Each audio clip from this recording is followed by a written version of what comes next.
প্রিয় শিক্ষার্থীবৃন্দ, আমরা আজকে রাইট ফর্ম অফ ভার্বগুলো নিয়ে আলোচনা করব, যেগুলো হচ্ছে অনেক ইম্পর্টেন্ট। আমরা যে কিছুদিন ধরে রুলগুলো পড়েছি, সেই রুলগুলো রাইট ফর্ম অফ ভার্বগুলো নিয়ে আলোচনা করব। অর্থাৎ টেন্স অনুসারে যে রাইট ফর্ম অফ ভার্বগুলো হয় সেগুলো নিয়ে আলোচনা করব। আচ্ছা, শুরুতে আমরা দেখতে পাচ্ছি অলওয়েজ। নিশ্চয় আমাদের জানা আছে, যদি কোনো সেন্টেন্সের মধ্যে অলওয়েজ, অফেন, রেগুলারলি থাকে, তাহলে হচ্ছে কি বাক্যটা প্রেজেন্ট ইনডিফিনিট টেন্স হয়। আর ইনডিফিনিট টেন্স যদি হয়, গঠনটা হচ্ছে সাবজেক্ট যদি থার্ড পারসন সিঙ্গুলার হয়, তখন ভার্বের সাথে অ্যাজ বা ইয়েস যোগ করতে হয়।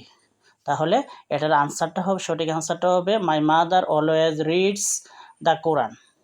দ্বিতীয়টা, secondly, he often tell a story. Often থাকলে বাক্যটি প্রেজেন্ট ইনডিফিনিট টেন্স হয়, তাই এটা হবে she often tells a story. 3 নম্বর সেন্টেন্সটি হচ্ছে my mother sometimes teachers. My mother sometimes শব্দটি থাকলেও প্রেজেন্ট ইনডিফিনিট টেন্স হয়, তাই হবে my mother teaches us. My mother sometimes teaches us. Bangladesh change day by day.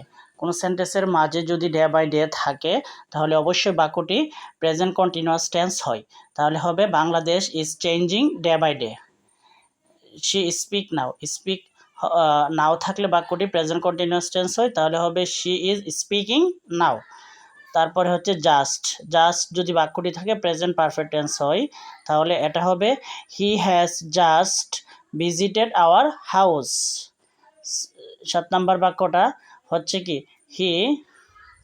He already pass the exam. Already, lately, recently কোনো বাক্যের মধ্যে থাকলে সেটাও প্রেজেন্ট পারফেক্ট টেন্স হয়, তাহলে এটা হবে he has already passed the exam.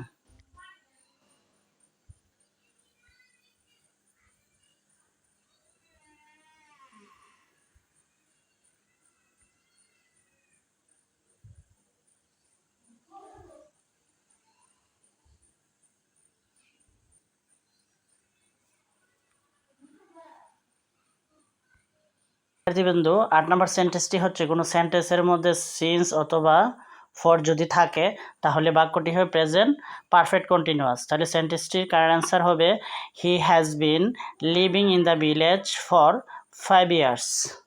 কোনো সেন্টেন্সের মধ্যে যদি ইয়েস্টারডে তারপরে অতীতের সাল দেওয়া থাকে, তাহলে সেন্টেন্সটি পাস্ট ইনডেফিনিট টেন্স হয়, তাহলে বাক্যটি হবে he came to our house yesterday. 10 নম্বর সেন্টেন্সটি হচ্ছে কোনো সেন্টেন্সে যদি লাস্ট উইক, লাস্ট নাইট থাকে, তাহলে বাক্যটি পাস্ট ইনডেফিনিট টেন্স হয়, তাহলে এটি হবে I went to last week.